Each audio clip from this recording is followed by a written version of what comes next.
Jesus said, I'm going to go away and I'm going to send you another Paraclete to stand beside you when? After you go through all of this and you come home and you're weeping in frustration, then I'm going to send the Spirit along to make you feel better. That's not what he's saying here.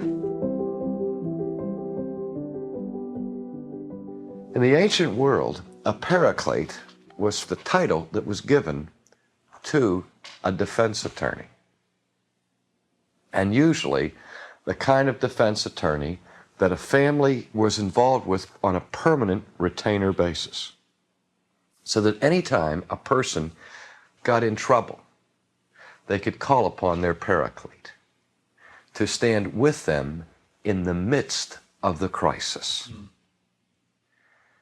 Now, when Jesus said, I'm going to go away and I'm going to send you a comforter or a Paraclete, he was not saying that after I send you out in the world like lambs in the midst of wolves and you get your brains beat in and you suffer humiliation and tragedy and persecution, all of which you will suffer, he said. But don't worry, after you go through all of this hassle and you come home and you're weeping in frustration, then I'm going to send the Spirit along to make you feel better. That's not what he's saying here.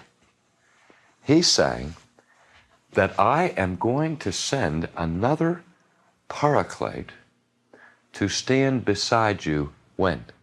In the midst of the battle, in the midst of the struggle, in the midst of the crisis.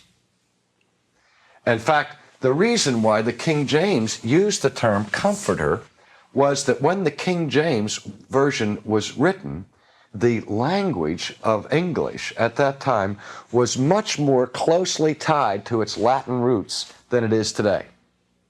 And a comforter was not thought of in the way we're describing it today, but rather here we have it coming from the Latin cum, with.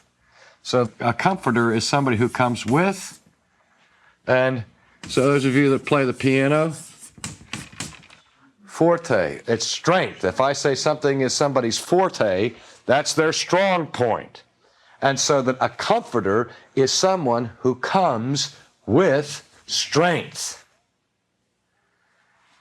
And so Jesus promises the Holy Ghost as our ally to stand with us, and I might add, to encourage us. You've been listening to Ultimately with R.C. Sproul, a podcast from Ligonier Ministries. If you enjoyed the show, please subscribe or leave a review in your favorite podcast app. For more information, visit ultimatelypodcast.com.